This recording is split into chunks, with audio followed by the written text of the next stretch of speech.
नमस्कार, आप देख रहे हैं डीडी न्यूज और मैं हूं प्रखर श्रीवास्तव। स्वागत है आप सभी का हमारे इस खास कार्यक्रम जनादेश में। जनादेश यानी जनता का आदेश। जनता ने तो 4 जून को अपना जनादेश दे दिया है, लेकिन चुनावी नतीजों के बाद भी सियासी हलचल जारी है। करेंगे आज नतीजों से उभरे सवालों पर चर्चा जनादेश में। साथ ही जानेंगे जनादेश में कि क्या रही दिन भर की सियासी हलचल। लेकिन सबसे पहले एक नजर हेडलाइंस पर।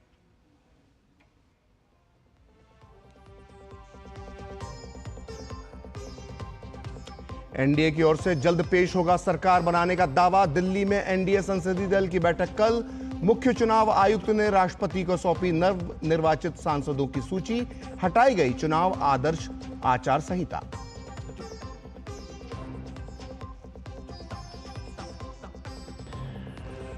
मोदी सरकार 3.0 की तैयारी के बीच दिल्ली में भाजपा अध्यक्ष जेपी नड्डा के घर भाजपा नेताओं की अहम बैठक। अमित शाह और राजनाथ सिंह भी रहे मौजूद।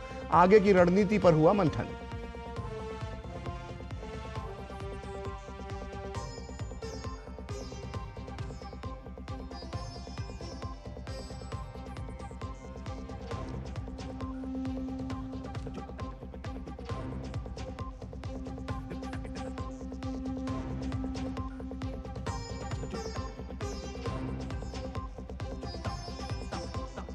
तीसरे कार्यकाल के लिए दुनिया भर के नेताओं से मिल रहे हैं बधाई संदेशों का। प्रधानमंत्री नरेंद्र मोदी ने जताया आभार। द्विपक्षीय संबंधों को और मजबूत करने की जताई उम्मीद।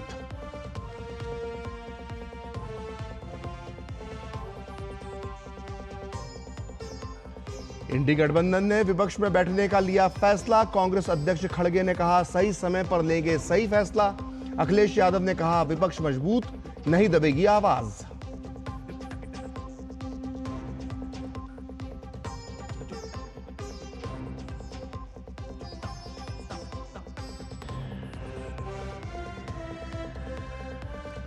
और आंध्र प्रदेश में एनडीए को बहुमत मिलने के बाद सियासी हलचल तेज। टीडीपी प्रमुख चंद्रबाबू नायडू के आवास पर टीडीपी सांसदों की हुई अहम बैठक। आगे की रणनीति पर हुई चर्चा।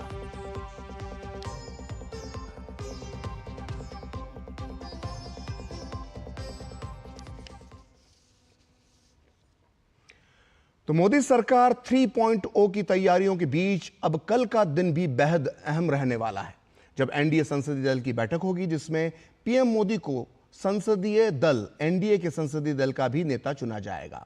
कहा जा रहा है कि कल एनडीए संसदीय दल की बैठक के बाद ही एनडीए की ओर से राष्ट्रपति के पास सरकार बनाने का दावा पेश किया जाएगा।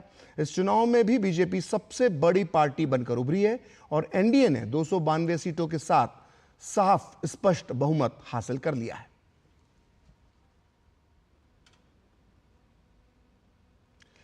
एनडीए संसदीय दल की कल होने वाली बैठक से पहले आज 18वीं लोकसभा के गठन की प्रक्रिया शुरू करने के लिए नवनिर्वाचित सांसदों की पूरी सूची मुख्य चुनाव आयुक्त ने राष्ट्रपति को सौंप दी है। सूची राष्ट्रपति को सौंपे जाने के बाद 18वीं लोकसभा के गठन की औपचारिक प्रक्रिया अब शुरू हो जाएगी। बता दें कि केंद्रीय मंत्रिमंडल की सिफारिश को स्वीकार करते हुए राष्ट्रपति ने बुधवार को 17वीं लोकसभा को भंग करने का आदेश दिया था। नवनिर्वाचित सांसदों की सूची राष्ट्रपति को सौंपने के बाद मुख्य चुनाव आयुक्त राजीव कुमार और सभी चुनाव आयुक्त महात्मा गांधी की समाधि राजघाट पर पहुंचे और सभी ने बापू की समाधि पर श्रद्धा सुमन अर्पित किए।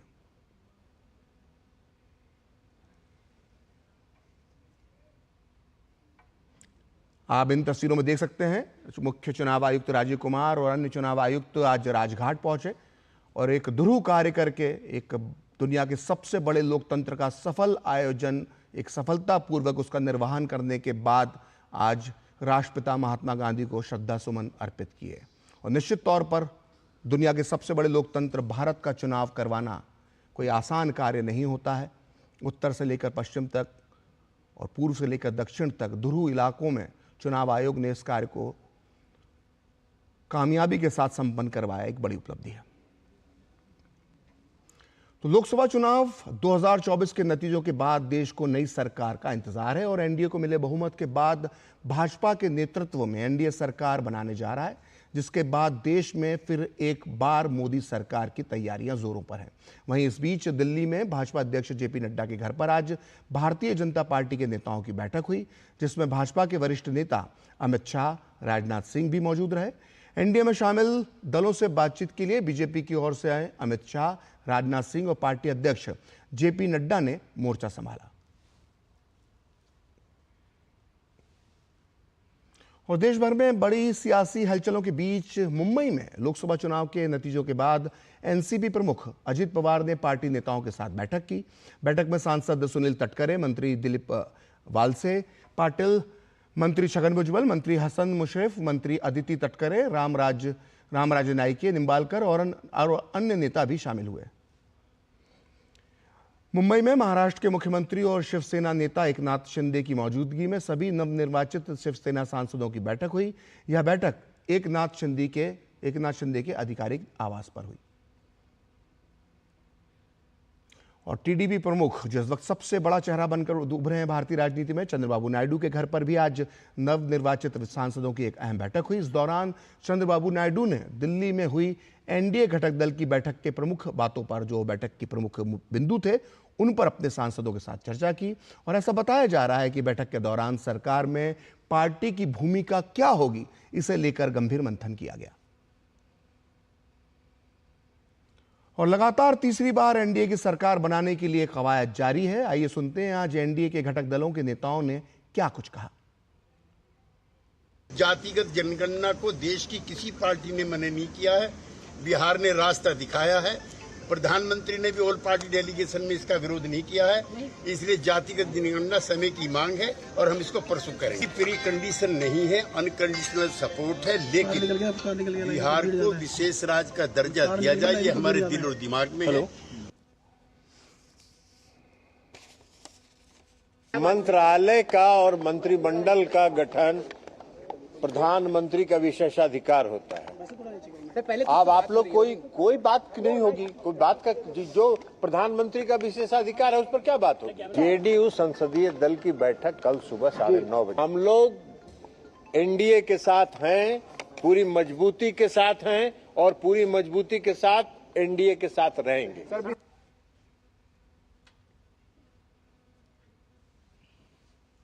बनने जा रहे हैं, इस बात का उत्साह मुझ में, मेरे पार्टी के हर एक सांसद, हर एक नेता, हर एक कार्यकर्ता और एनडीए के हर एक कार्यकर्ता में इस बात का उत्साह है। कौन अब सरकार में आता है, नहीं आता है, कौन मंत्री बनता है, नहीं बनता है, ये किसी भी घटक दल की प्राथमिकताओं में नहीं। लोग का लक्ष्य ही प्रधानमंत्री जी को प्रधानमंत्री बनाना था। उसके लिए हर एक घटक दल ने अपनी एक ईमानदार भूमिका निभाने का काम किया। कि मुख्यमंत्री जी बिहार में हमेशा प्रमुख रोल में रहे हैं और एनडीए को उन्होंने कहा है कि हम पार्ट थे, हैं और रहेंगे, और जनादेश एनडीए के पक्ष में मिला है। तो इसलिए कहीं किसी को जो चोर दरवाजे से आके ताक झांक करते रहते हैं जनता का जनादेश प्राप्त करने की, उनको कहीं से हिम्मत नहीं है, हौसला नहीं है, वो इसी जुगत में रहते हैं। अब वो सफल नहीं होंगे, उनकी मंशा कभी पूरा नहीं होगी। ये इंडिया अलायंस महागठबंधन नहीं, महाठगबंधन के लोग हैं। एक दूसरे को ठगने के चक्कर में आज खुद ठगा रहे हैं और बिहार की जनता इनकी आधी जिम्मेदारी खत्म कर दी है। शेष जिम्मेदारी 2025 में समाप्त हो जाएगा। तो लोकसभा चुनाव के परिणाम सामने आने के बाद एनडीए के साथ साथ इंडी गठबंधन के नेताओं में भी भारी जोश दिखाई पड़ दे रहा है। इंडी गठबंधन के नेता न केवल अपनी बढ़त पर जश्न मना रहे हैं, बल्कि वे सरकार बनाने तक का दावा कर रहे थे। माना जा रहा था कि नीतीश कुमार और चंद्रबाबू नायडू को अपने पाले में लाकर पूरा खेल बदलने की योजना बनाई गई है, ऐसे कयास लगाए जा रहे थे। लेकिन अब दिल्ली में एनडी गठबंधन के नेताओं की बैठक के बाद कल कांग्रेस अध्यक्ष खड़गे ने यह ऐलान कर दिया है कि वे सरकार नहीं बनाएंगे, यानी इंडी गठबंधन सरकार बनाने की पहल नहीं करेगा। समाजवादी पार्टी के प्रमुख अखिलेश यादव ने भी मजबूत विपक्ष की बात की। The constituents of India bloc thank the people of India for the overwhelming support received by our alliance. The people's mandate has given befitting reply to the BJP and their politics of hate, corruption and deprivation. This is a mandate in defense of the Constitution of India and against price rise, unemployment and crony capitalism and also to save democracy. The India bloc will continue to fight against the fascist rule of the BJP led by Modi.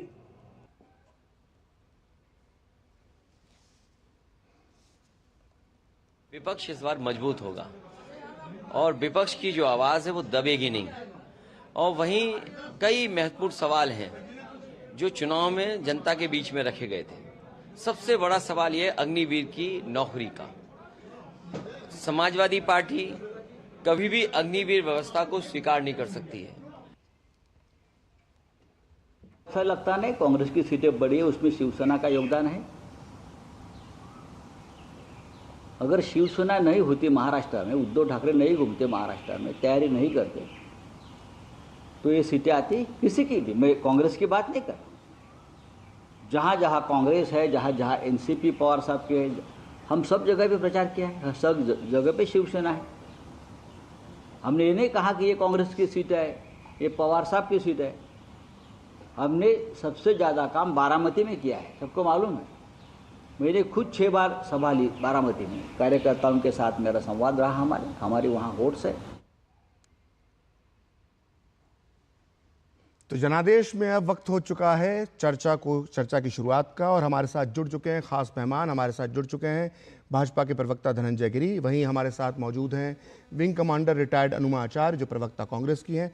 इसके अलावा राजेश तिवारी नेता JDU के हमारे साथ हैं। वहीं हमारे साथ देश की तीसरी सबसे बड़ी पार्टी बन चुकी समाजवादी पार्टी के प्रवक्ता तारिक खान भी मौजूद हैं, और सूर्या मैथिल राजनीतिक विश्लेषक के तौर पर इस चर्चा में अपनी भूमिका निभाएंगे। आप सभी का बहुत बहुत स्वागत है जनादेश में। शुरुआत धनंजय जी मैं आपसे करना चाहता हूं कि अभी तो सरकार बनी भी नहीं है, सरकार किस तारीख को शपथ लेगी अभी तक तो ये भी तय नहीं है, और अभी से बार्गेनिंग शुरू हो गई है। बिहार के लिए स्पेशल स्टेटस मांगा जा रहा है, ऐसी संभावना है कि टीडीपी भी आंध्र प्रदेश के लिए स्पेशल स्टेटस मांगेगी। कैसे निपटेंगे इन सबसे? देखिए, जनादेश जनता का ये है कि नरेंद्र मोदी जी तीसरी बार देश के प्रधानमंत्री पद की शपथ लेंगे। जैसा आप अभी विजुअल्स में दिखा रहे थे, हमारे सारे सहयोगी एक मन से, निश्चल मन से, निष्कपट होकर के ये कह रहे हैं कि उनकी आस्था नरेंद्र मोदी जी के नेतृत्व में है। उनकी प्रायोरिटी के केंद्र में है कि नरेंद्र मोदी देश का नेतृत्व करें। 2014 में भी हमें मैंडेट मिला था, 2019 में उससे बड़ा मैंडेट मिला था। भाजपा के अकेले बहुमत थी दोनों समय, लेकिन हमने एनडीए की सरकार बनाई। आज 2024 में एनडीए को मैंडेट मिला, एनडीए की सरकार बनने जा रही। और जहाँ तक आप बार्गेनिंग कह रहे हैं, बार्गेनिंग जैसी कुछ नहीं होती है। बैठेंगे, बातें करेंगे, और जो हमारे सहयोगी हैं, अपेक्षाओं का होना कोई अपराध नहीं है, और अपेक्षा निज की नहीं है, प्रदेश की अपेक्षा है, प्रदेश की ज़रूरतें हैं। अगर उस ज़रूरतों पर वो बात करेंगे, जो चाहेंगे उस पर हम लोग मिल बैठ करके बात करेंगे, संवाद होगा, राष्ट्र का विकास होगा। नरेंद्र मोदी के साथ नीतीश कुमार और नायडू सब लोग सकारात्मक राजनीति की है, विकासवाद की राजनीति की है, जीरो टॉलरेंस की राजनीति की है। कोई ने भ्रष्टाचार के आरोप नहीं है किसी पर।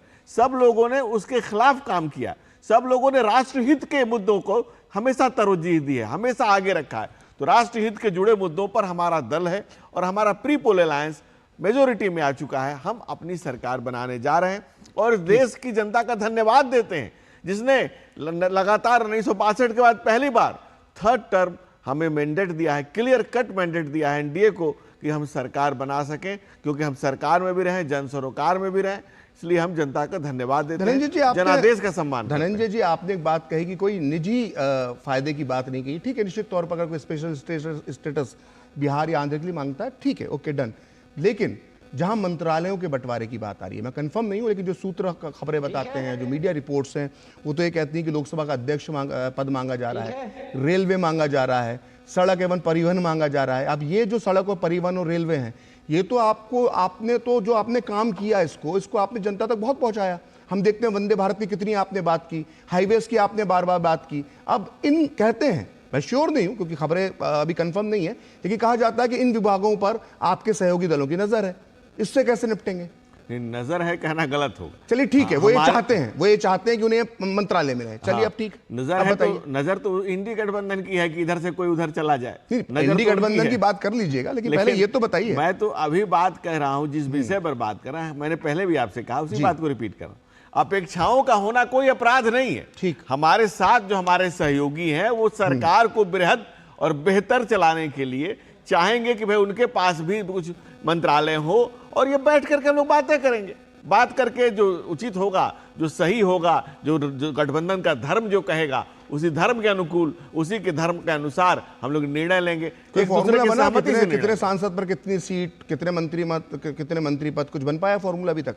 ये तो गठबंधन के नियम से तय होता है, जब बैठते हैं तो सब बातें करते हैं, वही सब तय होता है। ठीक है, अनुमा जी भी हमारे साथ हैं। अनुमा जी, कांग्रेस की आगे की रणनीति क्या होगी, मेरा पहला सवाल ये है। और दूसरा सवाल मेरा ये है कि क्या राहुल गांधी अब नेता प्रतिपक्ष की भूमिका लोकसभा के अंदर निभाएंगे? क्योंकि बहुत लोग ये चाहते हैं कि राहुल गांधी को अब नेता प्रतिपक्ष की भूमिका, विपक्ष का नेता लोकसभा के अंदर बनना चाहिए, ऐसे लोगों की उम्मीद है और आशा है। इसे इन दोनों सवालों के जवाब मैं आपसे चाहूंगा।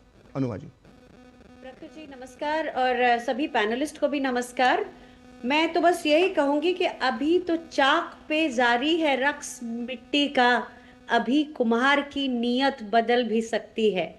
तो आपने जो सवाल पूछा, दोनों का ही जवाब इसमें है, लेकिन अलग अलग बता देती हूँ जी। पहले दूसरा सवाल का जवाब कि राहुल गांधी जी क्या नेता प्रतिपक्ष बनेंगे, ये भी एक लोकतांत्रिक पार्टी में और एक गठबंधन में लोकतांत्रिक तरीके से ही तय किया जाएगा। अगर सब चाहेंगे, सबकी इच्छा होगी, तो वो इस पद को स्वीकार करेंगे, और अगर किसी और को बनाया जाएगा तो उसका स्वागत करेंगे। आज भारतीय जनता पार्टी की जो सरकार है, आपने शुरू में कहा मोदी सरकार बनने वाली है, ताज्जुब हुआ मुझे, ये तो एनडीए सरकार है, मोदी सरकार तो खारिज कर दी गई है ना। इस बार तो बैसाखियों पर टिकी है ये एनडीए की सरकार। और तो और पब्लिक में बात हो रही है जातिगत जनगणना की भी और अग्निपथ स्कीम के रिव्यू की भी। तो भारतीय जनता पार्टी के रिटोरिक्स जितने भी हो, लेकिन लोगों ने उसे खारिज किया है। मैं ऐसा मानती हूं कि उन्हें 240 सीटें मिली हैं, इसमें भी कोई शक नहीं है। लेकिन भारतीय जनता पार्टी के लोगों ने कल से पूरी जनता के व्हाट्सएप ग्रुप को नफरतों से भर दिया है। जनता के ऊपर दोष मढ़े जा रहे हैं, तोहमतें लगाई जा रही हैं, अयोध्या के हिंदुओं को भला बुरा कहा जा रहा है। लेकिन हम तो नहीं कह रहे कि जिन्हें अयोध्या के हिंदुओं से प्रॉब्लम है वो पाकिस्तान चले जाएं, हम तो ऐसा नहीं कह रहे हैं। तो कुल मिलाके जो ये चुनाव हुए हैं, इसने हमारे चौथे स्तंभ को भी मजबूत किया है। इसलिए आपसे अलग से अपील करूंगी कि इंडी गठबंधन बोलने के बजाय इंडिया बोलिए। हमारे देश का आधा अधूरा वो मेरा व्यक्तिगत फैसला है, मैं इंडी गठबंधन बोलूं या इंडिया गठबंधन बोलूं, मुझे मजबूर नहीं कर सकती, निवेदन नहीं कर सकती। भारतीय जनता पार्टी के लोगों को कुछ भी, लेकिन एक प्रखर पत्रकार जिनका नाम भी प्रखर है, उनके मुंह से इंडी गठबंधन ना सुनूं। मेरी कुछ वजह है, मेरी एक सोच है जिसकी वजह से मैं इसको इंडी गठबंधन बोलता हूं। अगर मैं यहाँ पे प्रकट करूंगा तो वो ठीक नहीं है, बहस का समय हमारे पास वैसे ही कम रहता है। मैं इंडी गठबंधन ही बोलूंगा, ये मेरा खुद का फैसला है। मैं इस फैसले को नहीं बदलूंगा, अपने इस फैसले को। ये कहना चाहते हैं आप? नहीं, मेरी एक वजह है, मैं इंडी गठबंधन ही बोलूंगा। ये मेरी चॉइस है, इसको आप नहीं बदल सकती। आपने निवेदन किया सराखों पर, लेकिन मैं इंडी गठबंधन ही बोलूंगा। अपभ्रंश करके नहीं बोलिए, क्योंकि इंडी गठबंधन या इंडिया बोलिए ना, हम तो गठबंधन नहीं लगाएंगे तो क्यों बोलूं? आपकी इच्छा बीजेपी पार्टी बोल दीजिए, मुझे कोई प्रॉब्लम नहीं है। आप एनडीए अलायंस बोल दीजिए, मुझे कोई प्रॉब्लम नहीं है। आप क्या बोलती है मुझे प्रॉब्लम नहीं है, मैं क्या बोलता हूँ मेरी इच्छा है। चलिए ठीक है, मुद्दे पे आते हैं। इंडिया बोलिए। नहीं, ये आप मुझे मजबूर नहीं कर सकती हैं, मेरी इच्छा है। मैं इंडी बोलूं, इंडी गठबंधन बोलूं, मैं I.N.D.I.A. ऐसे करके बोलूं, मेरी इच्छा है। अरे मैडम, क्या अभी तो 99 सीट आई है, 100 भी पूरी नहीं हुई है। अभी से हमारी अभिव्यक्ति की आजादी को दबाना चाहती है क्या? वो पुरानी आदत है, आदत पुरानी है, जाते जाते जाएगी। अभी से आदत पुरानी है, जाते जाते जाएगी। अभी तो विपक्ष भी पूरा नहीं बना है। मतलब 99 सीट पे मतलब हमारी 99 का चक्कर कांग्रेस का पुराना है, 99 का चक्कर है वो। लोकतंत्र, संविधान सब खतरे में कांग्रेस हमेशा 99 के चक्कर में रही है। इंडी करने का कोई अधिकार नहीं है, जबकि हमारे देश का नाम आप कोर्ट जाइए, आप बोलिए कि कोई भी व्यक्ति इंडी अगर बोलता है तो उस पर केस चलना चाहिए। प्रतिबंध करिए इंडी गठबंधन के शब्द को, जाइए कोर्ट। खत्म हो चुकी है, लेकिन अब तो वापस ले आइए। नहीं, मैं तो इंडी गठबंधन बोलूंगा। अब देखिए, बहस डिटेल हो रही है, कोई मतलब नहीं है। अच्छा, अलग मुद्दों पे बात करते हैं, कोई मुद्दा नहीं है। देखिए, मेरी बात सुनिए अनुमा जी, मेरे इंडी गठबंधन बोलने से कांग्रेस की 99 सीटें 300 नहीं हो जाएंगी, और मेरे इंडिया बोलने से 55 नहीं हो जाएंगी। तो ये छोड़ दीजिए, इस बहस में क्या रखा हुआ है? बड़े बड़े मुद्दे हैं देश के सामने। मैम, विपक्ष को एक नई उम्मीद नजर आ रही है।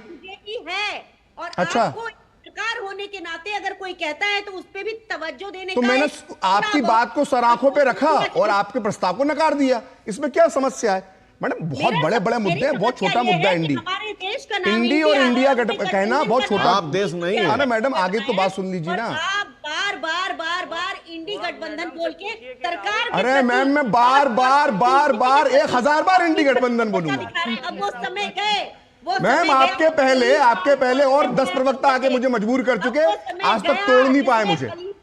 और ये सुप्रिया सिग्नेत्र जी ने चलाया था ये सबसे पहले। जो डर गए होंगे वो डर गए होंगे, मैं डरने वालों में से नहीं हूं। अनुमा जी, शक्कर जी, आप डरने वालों से नहीं, वो साफ दिख रहा है आप किसकी भाषा बोलते हैं, वही दिख रहे हैं आप और वही हैं भी आप। ठीक है, चलिए आगे बढ़िए आप। तो चलिए, एक बात जो होती है, जो राहुल गांधी जी के लिए मैंने प्रश्न पूछा था कि उनको विपक्ष का नेता बनना चाहिए, आपने कहा कि ठीक है, ये पार्टी जो आपके सहयोगी दल है उनके साथ आप मिलकर तय करेंगे, अच्छी बात है।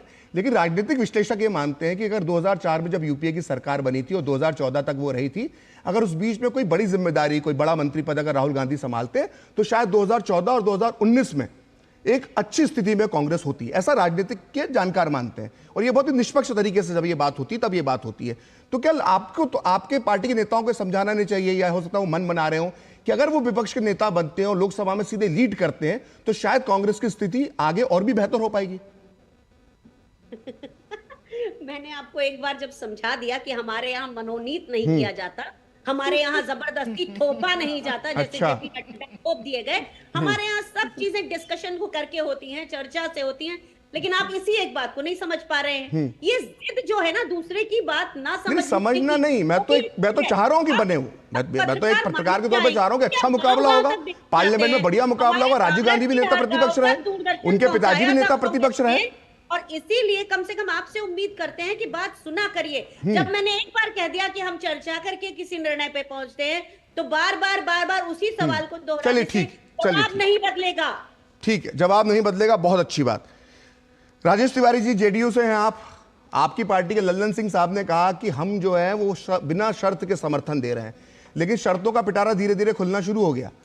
स्पेशल स्टेटस की बात आ गई, फिर जातिगत जनगणना की बात आ गई, फिर जो है वो अग्निवीर की बात आ गई।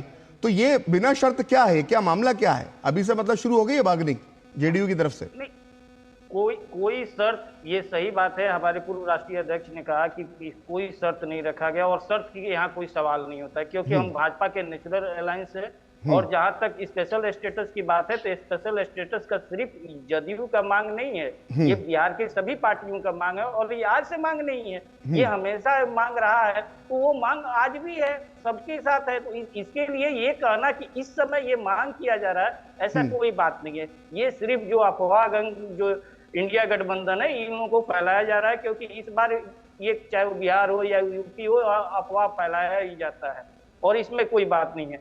जहां तक बात ये हो रहा है कि आज हम लोग एक होकर के लड़ रहे हैं, और राहुल गांधी क्या पूछे कि राहुल गांधी को क्यों नहीं प्रतिपक्ष का नेता? अरे ये लोग पहले प्रधानमंत्री अगर घोषित ही नहीं किए उम्मीदवार के रूप में, तो विपक्ष आज अगर घोषित कर दे कि लोकसभा में विपक्ष के नेता राहुल गांधी हो, तो पता चलेगा कि टोटल विपक्ष अभी बिखर गया, क्योंकि राहुल गांधी को कोई लाइक ही नहीं करता है। कल का इनके गठबंधन में देखिए कि ना ममता बनर्जी आए, ना उद्धव ठाकरे जी आए, कोई नहीं आया। इन लोगों का सिर्फ ये है कि ये एनडीए गठबंधन से डर करके सब कोई आपस में एक मिले हुए हैं। इन लोगों का कोई नीति नहीं है, कोई नियत नहीं है। इन लोगों का कोई ऐसा नहीं है कि किसी भी, अरे किया लो अफवाह फैलाया, उत्तर प्रदेश में, बिहार में फैलाया, और जिसके बदौलत इन लोगों का सक्सेस हुआ। लेकिन फिर भी देखिए कि 99 पर मैंने 3 डिजिट में नहीं है पहुंच पाई कांग्रेस। और अपना इतिहास का जो कह रहे हैं कांग्रेस के कि हम लोग सब मिल करके बैठते, अरे कांग्रेस का तो इतिहास रहा है कि कहीं भी जनता का बात नहीं हो तो सिर्फ एक परिवार के तहत चलता है, और वहीं से जो निर्णय होता है उसके तहत बोला जाता है। उसके बाद क्या, राहुल गांधी जी कभी भी फ्रंट पर आकर के देश में राजनीति नहीं किए हैं, और न वो करेंगे। बिहार में 2 बार आए, एक बार पहला चरण में आए आपका भागलपुर, और दूसरा चरण में आए पाटलिपुत्रा में राजद के प्रचार में मटन खाने मीसा भारती के यहाँ। तो ये उनका सीरियसनेस दिखाता है, बाकी सब वही कोई कुछ नहीं। और एनडीए गठबंधन एकजुट है, मोदी जी के नेतृत्व में हम लोग तीसरी बार सरकार बनाने जा रहे हैं, इसमें कोई डाउट नहीं। ठीक है, हमारे साथ तारिक खान साहब भी हैं, समाजवादी पार्टी के प्रवक्ता हैं। और तारिक खान, सबसे पहले तो आपको बधाई कि आपकी पार्टी जो है इतिहास में, अपने इतिहास में सबसे अच्छा प्रदर्शन किया, देश की 3रे नंबर की सबसे बड़ी पार्टी हो गई है। अब आगे का लक्ष्य क्या है? 2027 अगला टारगेट है? अब देखिए, सबसे पहले तो जब जीत मिले तो बड़ी विनम्रता से उसको स्वीकार करें और उसके लिए जनता का आभार करें, और जितना विनम्र रहें राजनीति में उतना अच्छा है। अभी कहा गया कि राहुल गांधी मटन खाने गए थे, यही दिक्कत है बीजेपी।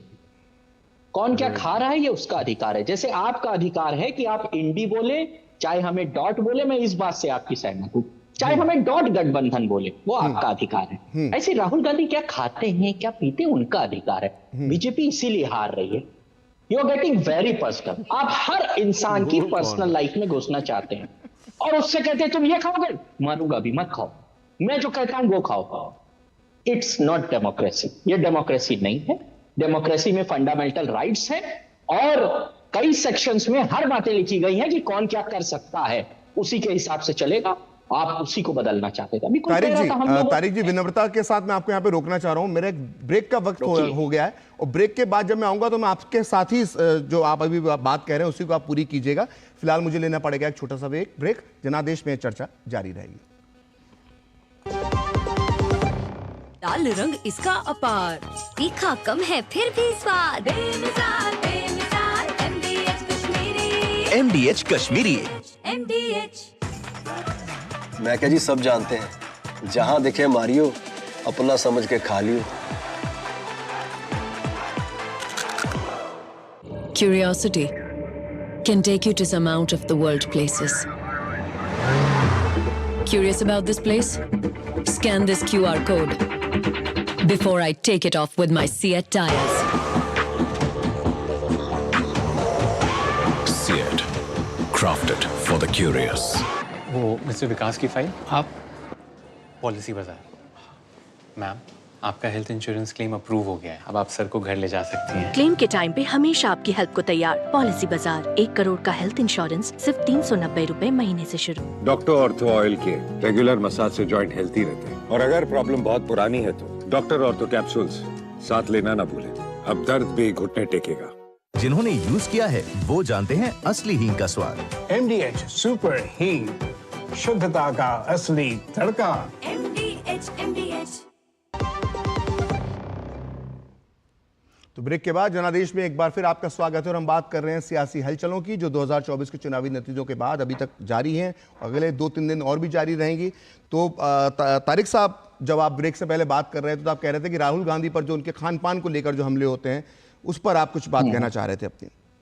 नहीं, मैं ये कह रहा हूँ सबका निजी ये मामला है जी। अब मोदी जी जो खाना चाहे खाएं, अगर वो वेजिटेरियन है खाएं। अब ये सब जब आप बात कहते हैं ना तो अंग्रेजी में कहते हैं you can not eat your words. Eat words का मतलब क्या है?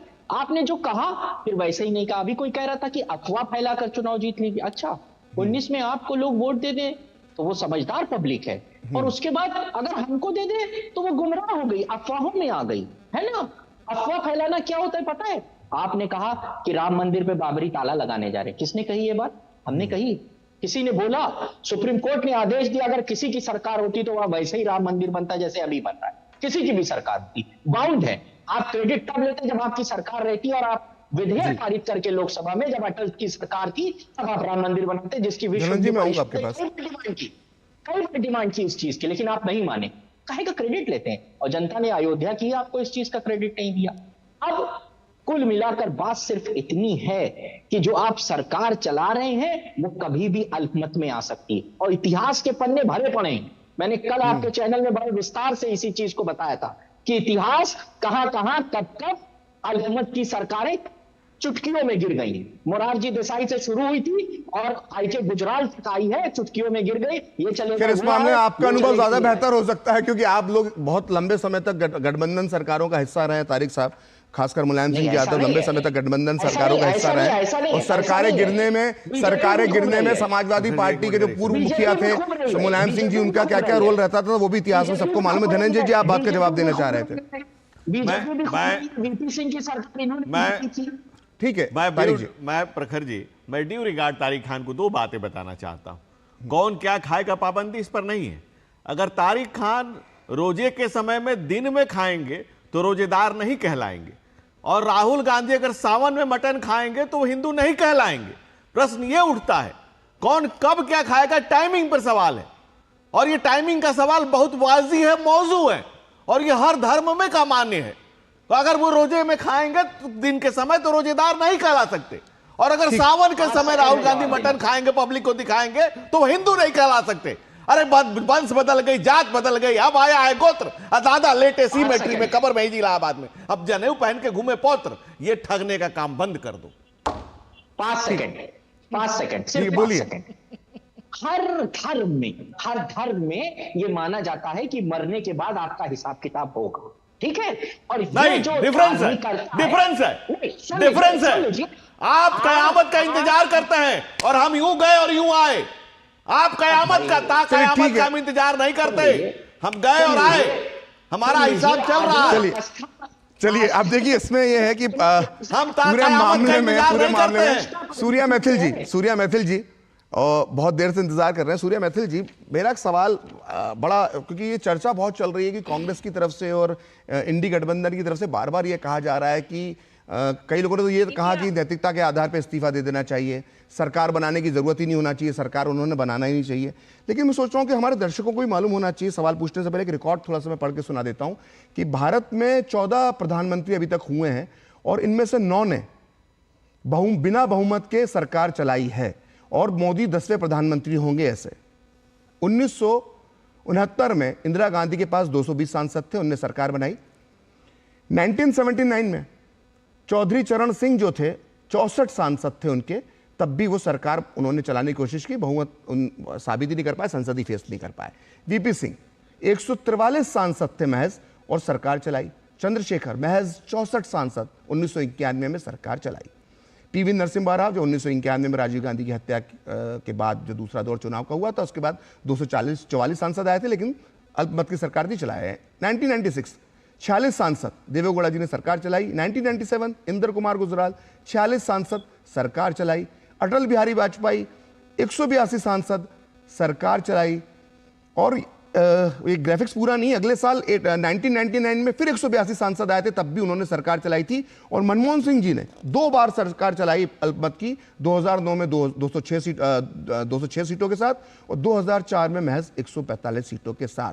अब ऐसी स्थिति में जब एक पार्टी के पास 240 सीटें हैं और इन 240 सीटों का पूरा जो विपक्ष की इंडी अलायंस की पूरी सीटों का गठजोड़ कर लिया जाए, तो वो भी जब 240 के पार नहीं पहुंचता है और उस पर यह कहा जाए कि आप सरकार क्यों बना रहे हैं, इस्तीफा दे दें, तो इस पर आप क्या कहेंगे सूर्या जी? धन्यवाद। पहले तो आपको और पूरे देश को भारत माता की जय, वंदे मातरम। और 4 लाइनें हमारे इंडी गठबंधन के मित्रों के लिए हैं जो ये लंबी लंबी बातें कर रहे हैं। बड़े कमबख्त हैं ये गुब्बारे, चंद सांसों में फूल जाते हैं, थोड़ी सी ऊंचाई क्या मिली इनको, ये अपनी हैसियत भूल जाते हैं।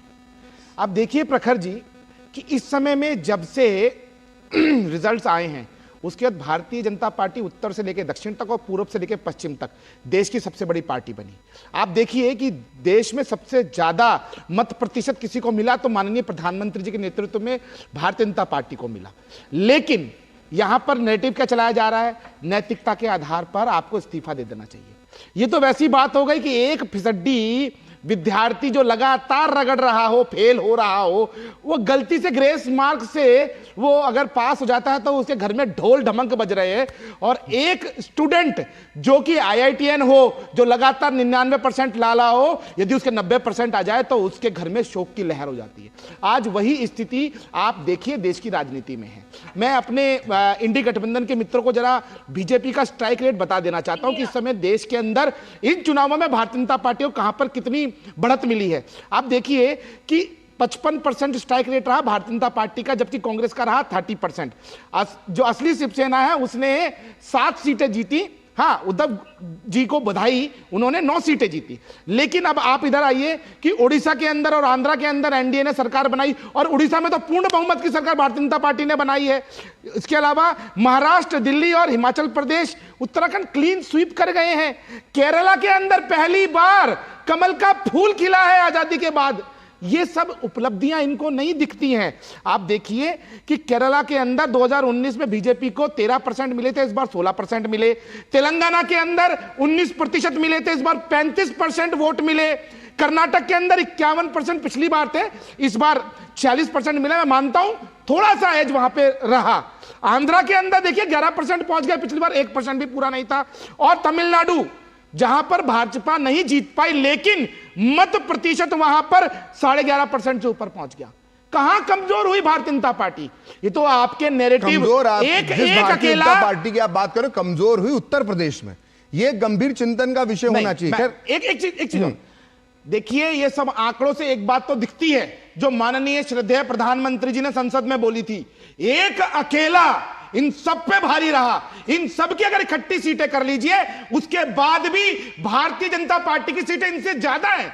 तो ये जो रगड़ रगड़ के फेल होने वाले स्टूडेंट आज जो ढोल बजा रहे हैं ग्रेस मार्क्स से पास होके, मैं उनसे केवल इतना ही कहना चाहता हूं कि देश की जनता ने आपको नकारा है। और हां, समाजवादी पार्टी के लिए इतना कहना चाहता हूं, प्रदेश में आपने अच्छा प्रदर्शन किया, आपको बधाई, लेकिन ये प्रदेश का चुनाव नहीं था, ये पूरे देश का चुनाव था। इसलिए आप लंबे चौड़े सपने ना पाले, आपको मौका मिला है, गुंडई से ऊपर उठ के कुछ काम करके दिखाइए, जिस प्रकार से उत्तर प्रदेश में अपने हालात कर दिए जीतने के बाद से ही। ठीक है, अनुमा जी मेरा एक सवाल आपसे है, क्योंकि ये लगातार हमने राहुल गांधी के जब चुनाव प्रचार को देखा तो एक संविधान की पुस्तक साथ में रखते थे और उसको दिखाते थे बार बार, और संविधान की उन्होंने बात की, संविधान बचाने की बात की। लेकिन जब सरकार बनाने की बारी आई और जब एनडीए को बहुमत मिल गया, तो ये तो प्री पोल अलायंस था, मतलब ये तो चुनाव होने के पहले ही अलायंस बन गया था और अलायंस की सरकारें बनती रही हैं। तो इसमें लोकतंत्र के, ये तो लोग जब उसको रोकने की कोशिश की गई या उसके कहा गया कि अब सरकार मत बनाओ, तो ये तो गैर लोकतांत्रिक बात हुई ना। एक गठबंधन को अगर बहुमत मिला तो बनाने दीजिए, उसमें क्या दिक्कत है? उसके लिए इस तरह की बयानबाजी क्यों की गई? अनुमा जी, आप ये किस बयानबाजी की बात कर रहे हैं? मुझे तो बिल्कुल ही नहीं मालूम है कि कोई कह रहा है कि एनडीए सरकार ना बनाई। इस्तीफे मांगे गए, आपकी पार्टी के नेताओं ने कहा कि इस्तीफे हैं, आपकी पार्टी के नेताओं ने कहा ये तो हार है। जब जो गठबंधन पहले से बना हुआ था, एनडीए गठबंधन कोई आज का तो नहीं है, एक एनडीए गठबंधन बना हुआ था, और कोई ठीक चुनाव के भी एक महीने पहले आखिरी तक तेलुगु देशम पार्टी आती है, बना बनाया गठबंधन था, वो सरकार, वो चुनाव में जाता है, चुनाव में बहुमत हासिल करता है, और ये बयान दिए जाते हैं कि नहीं ये तो बीजेपी की हार है, ये तो नैतिक हार है, ये तो सरकार बनाना ही नहीं चाहिए। बिल्कुल बयान दिए गए इस तरह के, तो जवाब देने दीजिए। जी जी, अगर नरेंद्र मोदी की नैतिक हार है तो नरेंद्र मोदी को इस्तीफा देने कहा गया है। लोगों को नहीं पसंद आया मटन, मछली, मुसलमान, मुजरा, मंगलसूत्र। आप बहुमत में है क्या? आपको बहुमत दिया क्या? देश की सबसे बड़ी पार्टी आप बने क्या? नहीं, कितने परसेंट वोट मिले जरा बताइए। यहाँ पर अनुमान चाह रहे हैं आपको, और जिस मध्य प्रदेश से आप आती है वहां पर तो आपका फैला रहे बिल्कुल कम से कम इतनी राजनीतिक परिपक्वता रखिए। अगर केसी त्यागी जी कह रहे हैं कि जातिगत जनगणना की बात हम करेंगे, होना ही चाहिए, सूर्या जी हटाएंगे, अनुमा जी अपनी बात पूरी कीजिए। प्रवक्ता को अपनी पार्टी का जो स्टैंड है उससे इतर नेशनल चैनल पे नहीं बात करना चाहिए, या फिर पूछ कर आया करिए। ये कहना चाहती हूं। और आपसे प्रखर जी बहुत साफ कहूंगी कि हम सभी जानते हैं, ये एक आप अगर अपने चैनल में दो बीजेपी के प्रवक्ता बुलाते हैं तो दोनों को बीजेपी प्रवक्ता कहकर बुलाइए, एक को राजनीतिक विश्लेषक मत कहिए, क्योंकि ये कहे एक अकेला सबके भारी, ये भाषा केवल भारतीय जनता पार्टी की है, ये विश्लेषक नहीं कह सकता। मैं सीधे ये कहती हूँ कि कौन हल्का कौन भारी है, ये तोलना तराजू की जिम्मेदारी है लोकतंत्र का।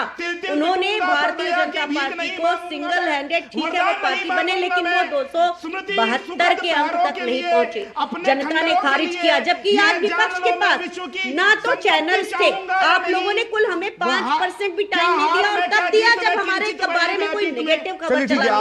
प्रधानमंत्री 95% समय पर पाए गए, केवल चैनल सारा उनको कवर करते थे। हमारे पास सोशल मीडिया के ऊपर प्रतिबंध लगाया गया, हमारे पास साथ भी हमारे ऊपर आक्रमण किया गया। ठीक है, अभी ये सारी चीजें मुझे अभी यहाँ पे एक ब्रेक लेना होगा।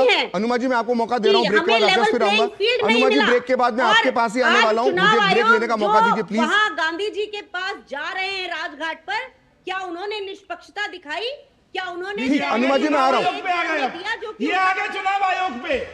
अनुमा जी मैं आ रहा हूँ आपके, मैं सूर्या जी आपको भी रोकूंगा, अनुमा जी को भी रोकूंगा। फिलहाल वक्त एक ब्रेक का, ब्रेक के बाद जनादेश में चर्चा जारी रहेगी।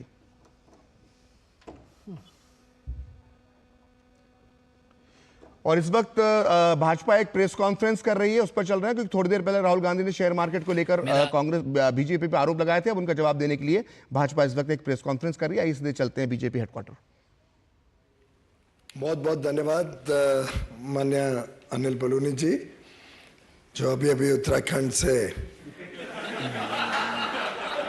बड़े भारी मतों से जीतकर लोकसभा के सांसद के रूप में चुने गए हैं माननीय संजय मयूख जी।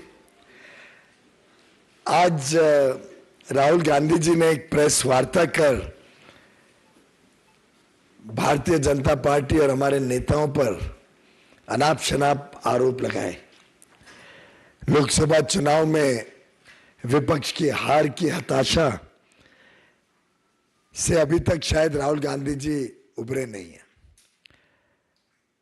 अब वो मार्केट के इन्वेस्टर्स को भी गुमराह करने की साजिश रच रहे हैं।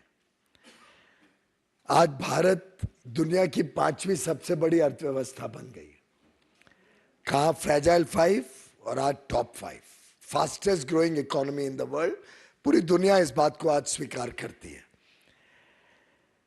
प्रधानमंत्री नरेंद्र मोदी जी ने देश को आश्वस्त किया है कि इस टर्म में देश विश्व की तीसरी सबसे बड़ी अर्थव्यवस्था बनने जा रही है। और ये साधारण उपलब्धि नहीं है, पूरा विश्व इसको गहराई से देख रहा है, बड़ी गंभीरता से देख रहा है, समझ रहा है कि ये आगे आने वाले दिनों में प्रधानमंत्री मोदी जी के नेतृत्व में होने जा रहा है। फिर एक बार मोदी सरकार आना निश्चित है और शायद इस बात से राहुल गांधी जी बड़े परेशान नजर आते हैं और अपने बयानों के साथ विदेश और देश के निवेशकों को एक भय के वातावरण में निवेश ना करें, इसके लिए उत्साहित करने की कोशिश कर रहे हैं। हम सब जानते हैं कि इक्विटी मार्केट अलग अलग समय पे चुनाव आ रहे हैं, तो चुनाव के हिसाब से अलग अलग आंकड़े जब रिजर्व बैंक पेश करता है, अलग अलग विकास के आंकड़े जब आते हैं, उसके हिसाब से इक्विटी मार्केट में बदलाव होते रहता है। और ये दुनिया भर में इस प्रकार से इक्विटी मार्केट चलती है। कोई बड़ा इवेंट ना भी हो तो भी इक्विटी मार्केट में उतार चढ़ाव साधारणतः चलते रहता है। देखना यह रहता है कि लंबे अरसे में इक्विटी मार्केट में क्या हुआ है।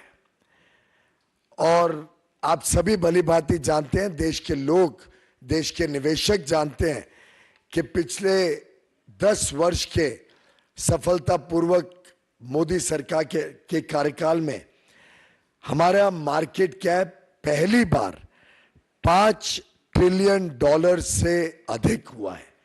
यानी 400 लाख करोड़ रुपए से ज्यादा मार्केट कैप का कीर्तिमान प्रधानमंत्री मोदी जी के कुशल नेतृत्व में भारत ने प्राप्त किया है।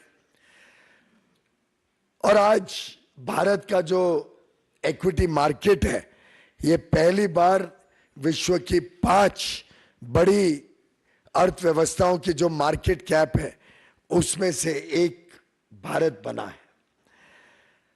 उसमें हम ये भी जानते हैं भली भांति कि पब्लिक सेक्टर अंडरटेकिंग्स जो PSUs लिस्टेड है मार्केट में, उसका भी जो मार्केट कैप है वो लगभग 4 गुना मोदी सरकार के कार्यकाल में बढ़ा है। एक डेटा पॉइंट आपको देता हूं जिससे मुझे पूरा विश्वास है भारत की जनता भी बड़ा गर्व महसूस करेगी कि आज से 10 वर्ष पहले जब यूपीए की सरकार थी, जिसका नेतृत्व गांधी परिवार करता था, उस कांग्रेस यूपीए की सरकार के समय भारत का मार्केट कैप मात्र 67 लाख करोड़ था। ओनली 67 लाख करोड़ का मार्केट कैप मई 2014 में विरासत के रूप में मोदी जी को मिला। आज वो बढ़कर 6 जून यानी आज के दिन बढ़कर 415 लाख 415 लाख करोड़ भारत का मार्केट कैप है।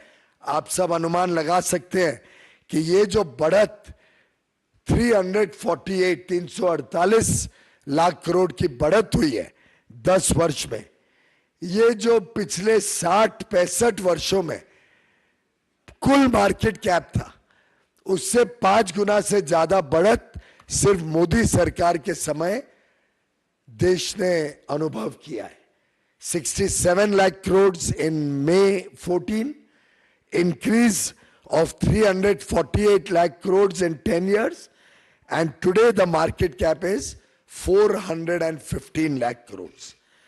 ये वास्तविकता हम सबके सामने। अब इसमें गौर करने की बात है कि इसका सबसे बड़ा लाभ किसको हुआ, और ये हम सबके लिए गर्व की बात है कि भारतीय निवेशक, और उसमें भी हमारे रिटेल इन्वेस्टर्स, खुदरा निवेश जो करते हैं, उनको आज इसका सबसे बड़ा लाभ हुआ है। आज वो सिर्फ बाईस्टैंडर के रूप में मार्केट बढ़ रही है दूर से नहीं देखते, आज वो मार्केट में पार्टिसिपेट करते हैं, आज वो निवेश करके उसका लाभ सीधा लेते हैं। और उसके आंकड़े भी मैं आपके समक्ष रखता हूं। जो फॉरेनर्स की होल्डिंग यूपीए के समय होती थी, एफपीआई के माध्यम से फॉरेन पोर्टफोलियो इन्वेस्टर्स जो निवेश करते थे, और उनकी जो परसेंटेज होल्डिंग थी यूपीए के समय वो 21% थी, और वो घटकर आज 16% हो गई है। यानी फॉरेनर्स की इन्वेस्टमेंट कम हुई है और भारतीय निवेशकों की मालकियत भारत की स्टॉक मार्केट में 79% से बढ़कर आज 84% हो गई। 84% आज भारतीय निवेशक मार्केट में भारतीय मालिकियत के साथ खड़े हैं। जो म्यूचुअल फंड इंडस्ट्री है, जिसके माध्यम से हम में से कई, खासतौर पे छोटे निवेशक अपना पैसा मार्केट में लगाते हैं, म्यूचुअल फंड इंडस्ट्री का साइज 2014 में मात्र 10 लाख करोड़ था। आज वो बढ़कर 5 गुना से भी अधिक हो गया है। 56 लाख करोड़ रुपया म्यूचुअल फंड के माध्यम से भारतीय निवेशक, विशेषकर छोटे निवेशक, आज मार्केट में ये बढ़ती हुई मार्केट का लाभ ले रहे हैं। और ये छोटे खुदरा निवेशक, रिटेल इन्वेस्टर्स ने ये सुनिश्चित किया कि भारत की जो आज की मलकियत है वो आज फॉरेन इंस्टीट्यूशनल इन्वेस्टर्स की मलकियत से भी ज्यादा हो गई है। मित्रों, आज भारत के हर पिन कोड में, देश के कोने कोने में आज इक्विटी मार्केट में इन्वेस्टर्स आ गए हैं, और उसका लाभ आज देश के कोने कोने में निवेशक ले रहे हैं। जब भारत वैल्यू क्रिएट कर रहे हैं, जब भारत की ग्रोथ स्टोरी, भारत की विकास के कारण मार्केट में वैल्यू क्रिएट हो रही है, उसका लाभ देश के कोने कोने में निवेशक ले रहे हैं। करोड़ों निवेशक आज इक्विटी मार्केट में या तो सीधा डायरेक्टली, या म्यूचुअल फंड के माध्यम से, या एम्प्लॉइज प्रोविडेंट फंड के माध्यम से, या एनपीएस पेंशन फंड्स के माध्यम से, या इंश्योरेंस प्रोडक्ट्स के माध्यम से, ये अन्य अन्य तरीकों से आज भारत के छोटे निवेशक इस बढ़ती हुई मार्केट का लाभ उठा रहे हैं। और दुनिया में आज भारत की जो मार्केट है, इक्विटी मार्केट है, इसको पूरे विश्व में आज इज्जत भी है, स्वाभिमान भी है। इसको बड़ा वेल रेगुलेटेड मार्केट माना जाता है। सेबी को कई कीर्तिमान मिले हैं विश्व में उनकी रेगुलेटरी प्रैक्टिसेस के लिए, और उसी के कारण आज हमारी मार्केट चाइना की जो वैल्यूएशन मापदंड रहते हैं उससे भी अधिक भारत की मार्केट को मापदंड दिए जाते हैं। उन मापदंड पे भारत की मार्केट को वैल्यू दी जाती है, क्योंकि लोगों को विश्वास है भारत पर, भारत की सरकार पर, भारत के नेतृत्व प्रधानमंत्री नरेंद्र मोदी जी पर। और यह तभी हो पाया जब एक बड़ा मैच्योर्ड, समझदार और समझदारी से निवेश करने वाला छोटा खुदरा निवेशक मार्केट में बड़े पैमाने पे आए। और देखिए मजेदार बात कि गत दिनों में 4-5 दिनों में भारत के निवेशकों ने कैसे विदेशी निवेशकों से भी ज्यादा समझदारी बरती और उसका मार्केट का लाभ लिया। आप अगर देखें तो अप्रैल और मई में जब मार्केट बढ़ रही थी तब फॉरेनर्स ने मार्केट में बेचा और भारतीय निवेशकों ने उसका लाभ लेके उसको खरीदकर ये जो बढ़त हुई है गत 2 महीनों में उसका लाभ भारतीय निवेशकों को मिला। भारत के निवेशक चाहे वो खुदरा निवेशक हो या डोमेस्टिक इंस्टीट्यूशनल इन्वेस्टर्स हो, जिसका फायदा भी सीधा भारतीय निवेशकों को मिलता है।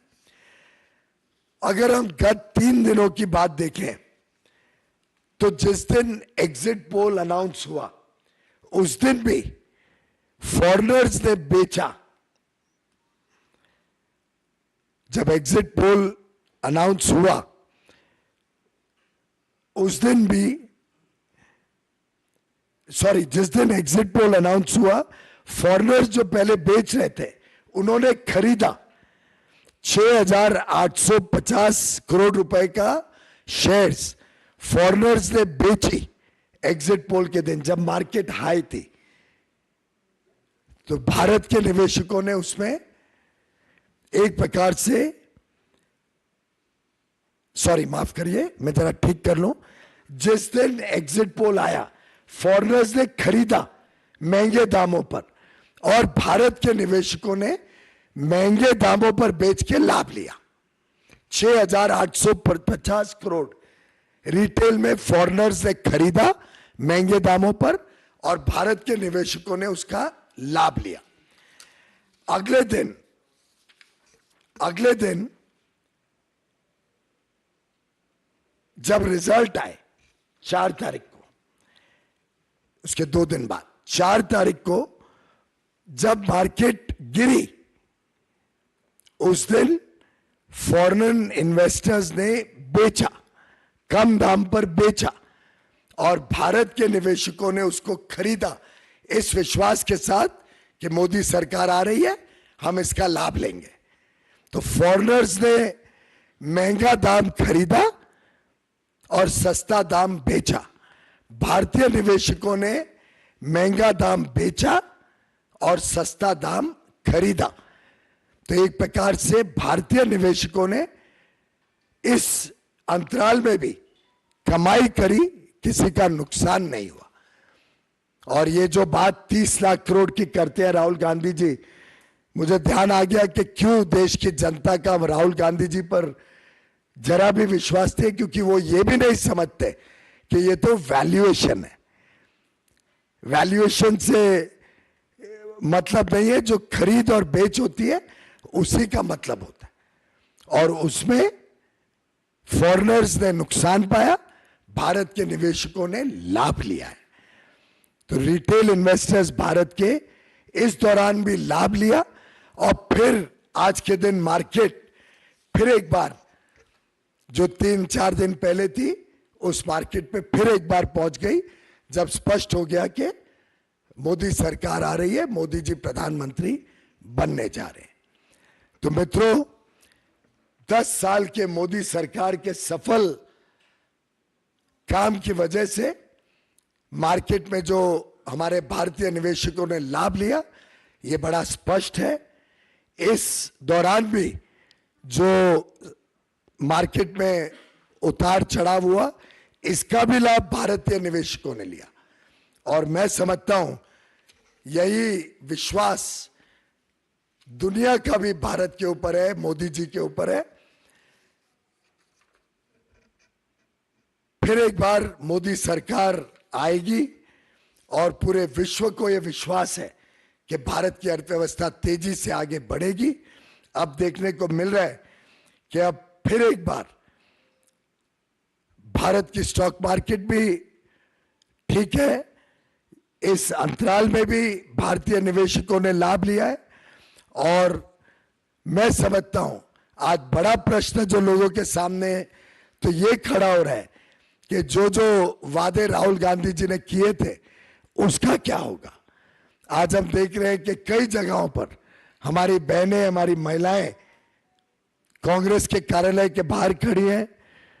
कर्नाटक, तेलंगाना, हिमाचल की सरकारों से पूछ रही हैं कि वो जो 1 लाख रुपए प्रति महिला को देने का वादा राहुल गांधी जी ने किया था, अब वो उसको पूरा करे और जहां जहां पे महिलाएं कांग्रेस से और कांग्रेस की सरकारों से अपना हक और न्याय मांग रही है, मैं उम्मीद करता हूं कि राहुल गांधी जी उसको पूरा करने का काम करेंगे, बजाय के निवेशकों को डराना और ये साजिश रचना कि भारत की उभरती हुई अर्थव्यवस्था पर अनाप शनाप प्रश्न चिन्ह उठाकर लोगों को गुमराह करना। बहुत बहुत धन्यवाद।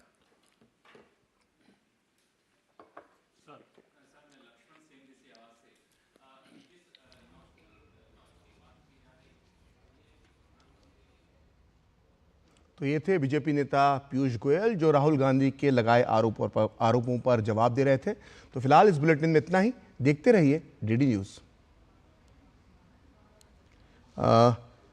अभी एक महत्वपूर्ण क्वेश्चन आंसर का सेशन चल रहा है इसी पीयूष गोयल जी की प्रेस कॉन्फ्रेंस में। आइए एक बार फिर चलते हैं बीजेपी हेडक्वार्टर।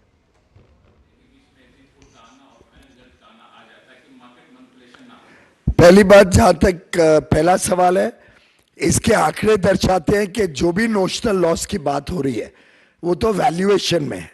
और जहां तक ट्रेडिंग का सवाल है, ट्रेडिंग में भारतीय निवेशक तो ज्यादा स्मार्ट निकले और उन्होंने वो लॉस नहीं किया। लॉन्ग टर्म इन्वेस्टर्स रहते हैं और लॉन्ग टर्म इन्वेस्टर्स बड़ी समझदारी से अपना काम करते हैं। हर एक पार्टी दावा करती है कि हम जीतने वाली हैं, हमने भी दावा किया और हम उसमें खरे उतरे और हमारी सरकार आने जा रही है। तो माननीय प्रधानमंत्री या गृह मंत्री जी ने जो दावा किया था वो ये दावा किया था कि हमारी सरकार आने जा रही है और आई है और उसके हिसाब से हम खरे उतरे। राहुल गांधी जी भी दावा करते थे, उन्होंने भी उस दिन कहा कि उनकी 295 सीटें आने वाली हैं। तो दावा दोनों पक्षों से हुआ था और मैं समझता हूं कि राहुल गांधी जी ने चिंता करनी चाहिए कि जब आंकड़े आ रहे थे और उनको ज्यादा सीटें थोड़ी मिली अनुमान से, तो अगर मार्केट गिरी तो ये दर्शाती है कि दुनिया और देश के निवेशकों का कितना डर था कि राहुल गांधी जी की वोटें बढ़ रही हैं या सीटें बढ़ रही हैं। उसका भय दर्शाता है कि उनकी सरकार आने से लोगों में कितना विश्वास है कि तकलीफ आएगी। तो उसका तो राहुल गांधी जी ने चिंता करनी चाहिए कि उनकी सीटें थोड़ी बढ़ने से दुनिया में और देश में कितनी खलबली मच गई। अब जब लोगों को विश्वास हो गया कि मोदी सरकार आ रही है, फिर मार्केट स्टेबलाइज हो गई और पुराने आंकड़े वापस आ गए। अब नहीं हो पाएगा। राहुल गांधी ने कहा है कि ये सबसे बड़ा अब तक का स्कैम है और उन्होंने जेपीसी की मांग। वो तो कई सारी बातें उन्होंने कई बार कही हैं जो बेबुनियाद रहती हैं और मैंने अभी आंकड़ों के साथ आपको बताया कि ना तो कोई उस प्रकार का लॉस है और स्टॉक मार्केट इंट्रिंसिकली उसका स्वरूप ही ऐसा है कि उसमें उतार चढ़ाव स्वाभाविक रूप से होता है और इस उतार चढ़ाव का लाभ भी खुदरा व्यापारी में खुदरा निवेश में भारतीय निवेशकों को ही हुआ है। तो बेबुनियाद है, उसमें तो कोई मतलब नहीं।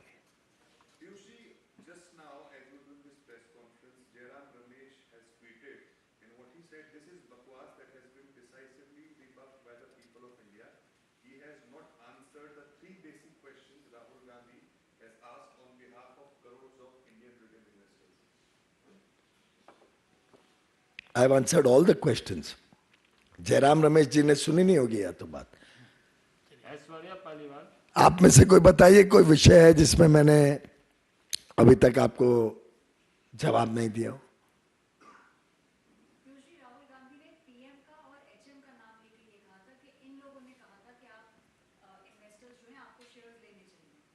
उन्होंने ये दावा लिया था कि भारतीय जनता पार्टी की सरकार एनडीए की सरकार फिर एक बार आ रही है और हमारा आत्मविश्वास है कि हमारी सरकार ने जो 10 वर्षों में अभी अभी मैंने आंकड़ों के साथ बताया कि 67 लाख करोड़ से बढ़कर आज मार्केट कैप 415 लाख करोड़ हो गई है। तो निवेशकों ने लाभ लिया ही है हमारे काम का। तो स्वाभाविक है कि अगर हमारी सरकार तीसरी टर्म में आएगी, भारत आज विश्व की सबसे तेज गति से बढ़ने वाली बड़ी अर्थव्यवस्था है, आगे भी रहेगी। हमने ये दावा दिया है और बड़े कॉन्फिडेंस से हम कह रहे हैं कि हम विश्व की तीसरी सबसे बड़ी अर्थव्यवस्था बनेंगे। तो स्वाभाविक है कि निवेशक उसका लाभ लेंगे।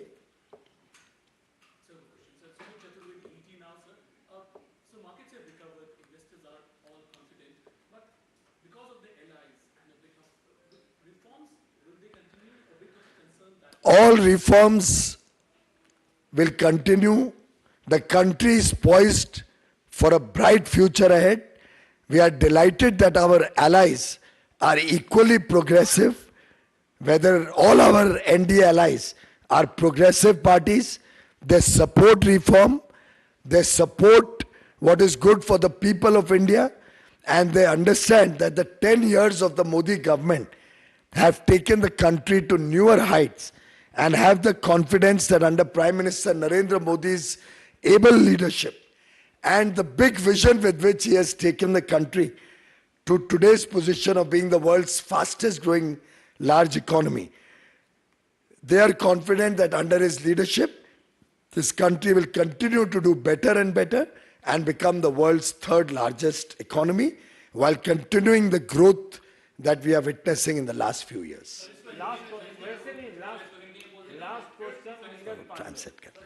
Last question Neeraj Pandey.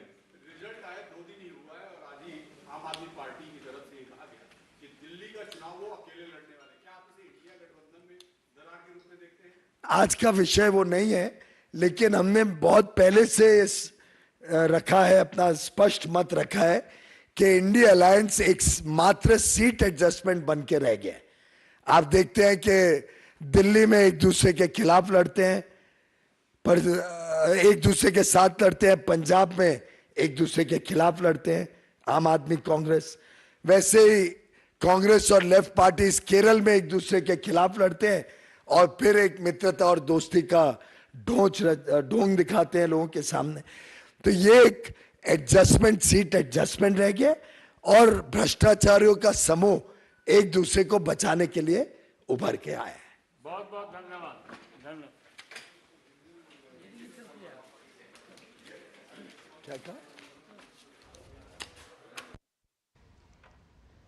तो ये थे पीयूष गोयल जो राहुल गांधी के आरोपों पर पलटवार कर रहे थे। तो फिलहाल डीडी न्यूज में इतना ही। देखते रहिए खबरों का सिलसिला।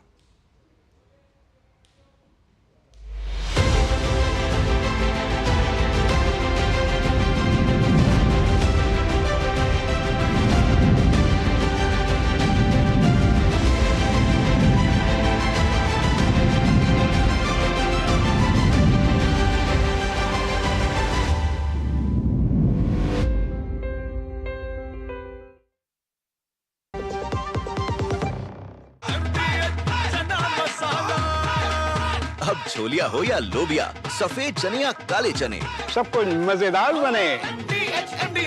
तेरी होने वाली मदर इन लॉ कुछ ज्यादा ही ट्रेडिशनल है।